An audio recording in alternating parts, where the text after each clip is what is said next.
Artinya kehati-hatian tetap menjadi prioritas pertama dan utama dalam mengelola APBN ya.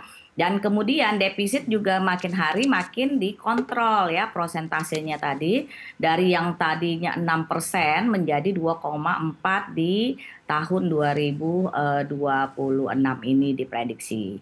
Jadi betul-betul defisit itu dijaga. Nah, ini Bu, inilah yang membuat fondasi ekonomi kita kuat.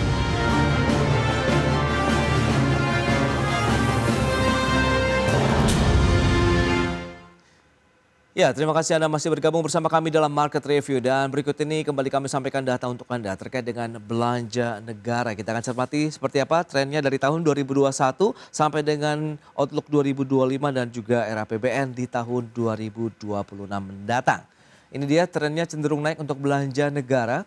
2024 3.350,3 triliun, kemudian outlook di tahun 2025 ini diharapkan menyentuh 3.527,5 triliun, kemudian tahun depan ditargetkan 3.786,5 triliun rupiah. Dan selanjutnya kita cermati dari sisi defisit APBN. Ini trennya juga seperti apa kita lihat dari tahun 2018 sampai dengan 2025 dan proyeksi di tahun 2026 mendatang targetnya.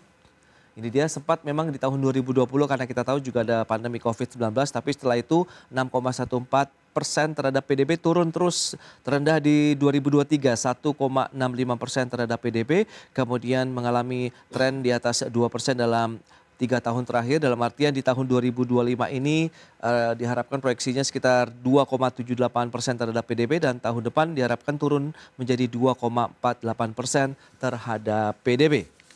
Selanjutnya belanja negara tahun 2026 di mana alokasinya tadi 3.786,5 triliun rupiah. Untuk belanja pemerintah pusat sekitar 3.136,5 triliun. Ada perubahan atau mengalami kenaikan sekitar 7,3% dari tahun 2025. Sementara transfer ke daerah 650 triliun ini mengalami penurunan sekitar 24,8% dari tahun 2025. Itu dia beberapa data yang sudah disampaikan. Kita akan lanjutkan kembali perbincangan bersama dengan Ibu Sarmila Yahya, kemudian Pak Ahmad Akbar Susanto.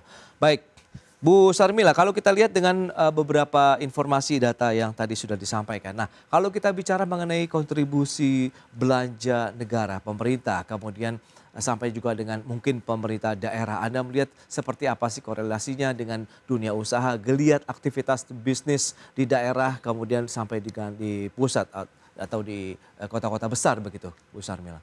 Ya, Mas Pras, saya melihat ya, tren APBN kita ini benar-benar dikelola sangat hati-hati. Coba lihat dalam 5 tahun terakhir ya, Oke. peningkatannya itu nggak banyak-banyak ya, paling 7%, Hmm. 10%. Jadi memang Ibu Menteri Keuangan dan pemerintah ini betul-betul menjaga ya APBN-nya kita itu pembelanjaannya itu betul-betul diatur dengan baik. Nah, ini di sini kelihatan kan bahwa naikannya itu dari 2.700 jadi 3.000, 3.000 jadi 3.100, dari 3.100 jadi 3.300, 3.500 sampai sekarang 3.700. Artinya kehati-hatian tetap menjadi prioritas pertama dan utama dalam mengelola APBN ya.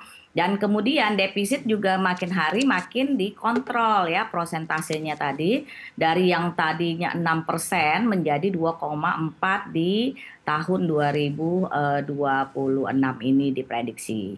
Jadi betul-betul defisit itu dijaga. Nah, ini Bu, inilah yang membuat fondasi ekonomi kita kuat. Dan yang menarik, banyak sekali di pengusaha-pengusaha kita itu tidak melaporkan secara keseluruhan pajak daripada usaha-usaha yang dilaksanakannya. Karena umumnya di Indonesia ini kelasnya middle low. Middle low itu laporan pajak, laporan usaha, itu tidak tercapture secara nasional. Jadi sebenarnya fondasi ekonomi Indonesia ini sangat kuat dan saya optimis untuk ke depan ini kita lebih bersatu, menyemangati untuk sama-sama bisa membangun ekonomi kita secara keseluruhan dan membuat ekonomi kita dapat bersaing di kancah global. Begitu, Baik, Mas. baik, baik. Nah, Pak Ahmad, lantas bagaimana Anda melihat kalau kita lihat kan peran dari pemerintah saat ini adalah mendorong perekonomian dari wilayah pedesaan begitu. Sehingga diharapkan tadi ada koperasi Desa Merah Putih, kemudian juga alokasi anggaran juga masih terus dilakukan saat ini. Anda melihat bagaimana? Apakah desa bisa menjadi motor juga nih untuk menggerak ekonomi nasional kita begitu ke depannya? Ya, tentu saja tadi ya, sekali lagi anggaran ini kan ekspansif Hmm, gitu ya. Ekspansif ditunjukkan bahwa pemerintah ini pengen punya belanja yang besar, harapannya belanja yang besar itu menggerakkan perekonomian. Walaupun tadi sudah saya katakan bahwa belanjanya itu nanti realnya nggak segede angkanya gitu, karena oke. sebagian akan digunakan untuk hal-hal yang tidak langsung digunakan dalam perekonomian. Nah, di antara yang digunakan dalam perekonomian itu kan tadi ada banyak ya, pemerintah sudah menyebutkan 8 program prioritas begitu ya, dan Oke. seterusnya. Nah, termasuk di situ kan kita tahu bahwa APBN itu dari sisi belanja, belanjanya kan bisa dibagi dua. Belanja yang akan dialokasikan untuk pemerintah pusat, belanja pemerintah pusat, dan ada belanja yang akan ditransfer ke daerah, Ya. TKD kan, transfer ke daerah.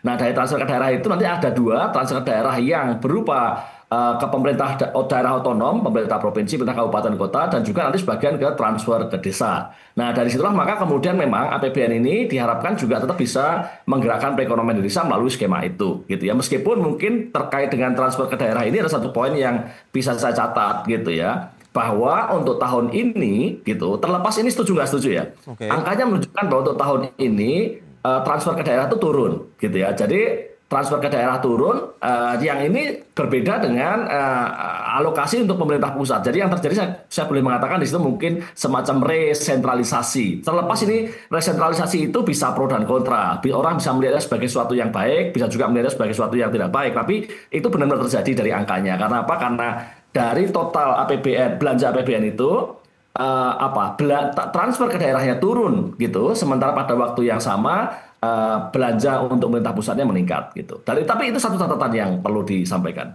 Baik, nah supaya ini seimbang lagi ya, perlukah ada keselarasan kebijakan pemerintah pusat dan daerah lagi begitu dalam artian sinkronisasi kebijakan sehingga benar-benar diharapkan begitu bahwa kebijakan ekonomi pemerintah pusat ke daerah juga bisa sama begitu dalam artian untuk bisa mengejar lagi target-target pertumbuhan roda-roda perekonomian baru mungkin di daerah begitu Pak Ahmad.